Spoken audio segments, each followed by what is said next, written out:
Bismillahirrahmanirrahim. Dear students of 7th classes, Assalamu alaikum. I am Muhammad Amir, your English teacher. Today we are going to do our allocated grammatical portion at page number 127. Today our topic of discussion is reciprocal pronouns. So take out your books and open page 127. Also take out your writing materials, pen, pointers or whatever you have. Students, as you know, we have got different kinds of pronouns, including personal pronouns, indefinite pronouns, interrogative pronouns and reciprocal pronouns, etc., etc. Remember, we don't ask you to provide us their definitions. हम आपको कभी ये नहीं कहते हमें आप pronouns की definitions provide करें. Remember, we are in a habit of giving you some sentences along with some words in bold prints, or while in fill in the blanks we provide you reciprocal pronouns on the top to fill them with that. Remember, first of all we are going to do exercise number 3 regarding reciprocal pronouns. हम ये पहले क्यों कर रहे हैं? Because इनको समझना बहुत ही आसान है. Reciprocal pronouns दो ही होते हैं, each other and one another.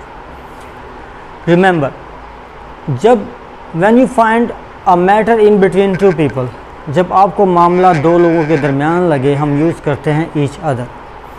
And when you find a matter in between more than two people, you always use one another.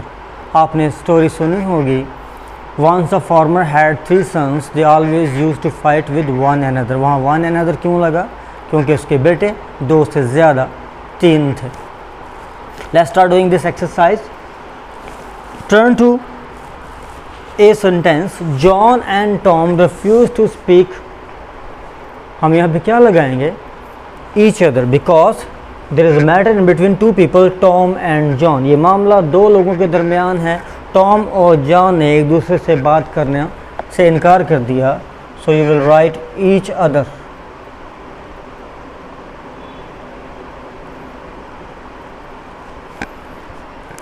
Turn to sentence 2.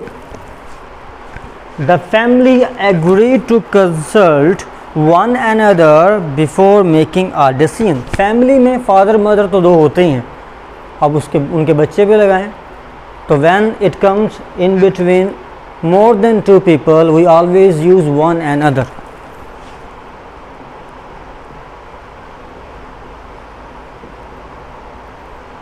खानदान ने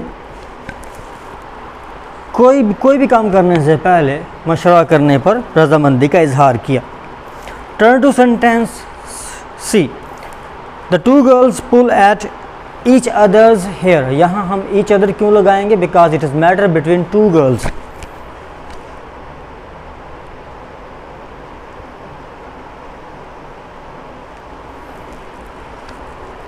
My 2 children always quarrel with each other. Again, it is a matter between two people. जब दो लोगों के दरमियान मामला आता है तो हम reciprocal pronoun each other use करते हैं.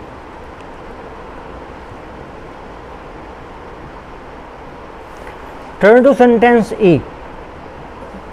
People find fault with one another when they are in bad mood. जब लोगों का मूड ख़राब होता है तो वो दूसरों में खामियां निकालते हैं. People, in a plural sense, a plural of humans, so you are going to use one another.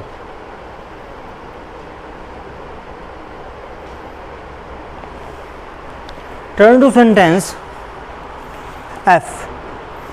The couple met each other a year ago. ये जोड़ा एक साल पहले मिला था. As you know, couple consists of two people, so you are going to write each other. She and her brother help each other with their homework. वो और उसका भाई होमवर्क में एक दूसरे की मदद करते हैं. Again, it is a matter in between two people. वो लड़की और उसका भाई दो लोग हैं तो आप each other यूज़ करेंगे. Turn to sentence H. The members recognize one another by the badge they wear. मेंबरान एक दूसरे को उस बैज से पहचानते हैं जो उन्होंने पहने होते हैं. ये बात हो रही है किसी इंस्टीट्यूशन, इदारे, ऑर्गेनाइजेशन की. और members plural of humans, more than two people. जब दो से ज़्यादा लोगों के दरमियान मामला होगा हम वन एंड अदर लगाएंगे।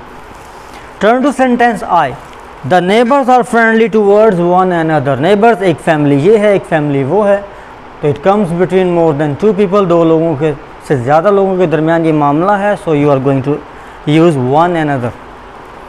Turn to sentence J, the group of friends could not hear one and other in the noisy room.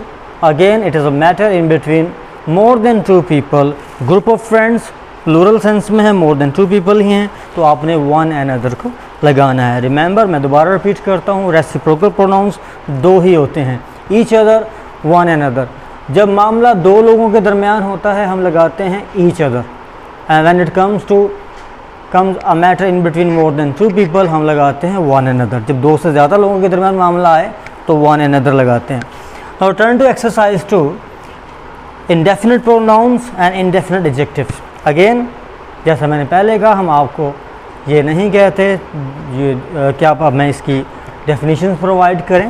We are in habit of giving you some sentences along with some words in bold prints और underline words, और हम आपसे पूछते हैं, आपने बताना है कि कौन सा इनमें से इंडेफिनिट प्रोनाउन है और कौन सा इनमें से इंडेफिनिट एडजेक्टिव है। Before commencement of my lecture को स्टार्ट, इस टॉपिक के स्टार्ट होने से पहले आप एडजेक्टिव की डेफिनेशन को जहन में लेके आइए। Adjective a word which qualifies noun, एक ऐसा लफ्ज़ जो मॉडिफाई करता है नाउन को, ये जहन में रखिएगा। अब आपने आना है इन दो सेंटेंसेस को समझिए। जब किसी वर्ड के बाद, ये इंडेफिनिट एडजेक्टिव कब होगा, जब बोल्ड वर्ड के बाद नाउन आए। अब आपको नज़र आ रहा है इस सेंटेंस बी में ईच के बाद स्टूडेंट जो है वो नाउन है। जब इस बोल्ड प्रिंट के बाद नाउन आएगा तो we will denote it as indefinite adjective, हम इसे इंडेफिनिट एडजेक्टिव डिनोट करेंगे, IA।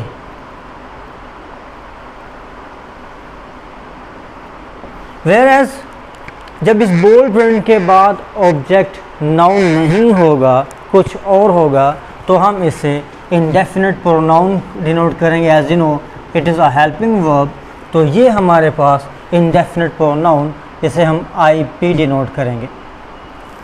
Turn to sentence C, one has to make sacrifices sometimes, बाज़ का किसी शख्स को कुर्बानियाँ देनी पड़ती हैं।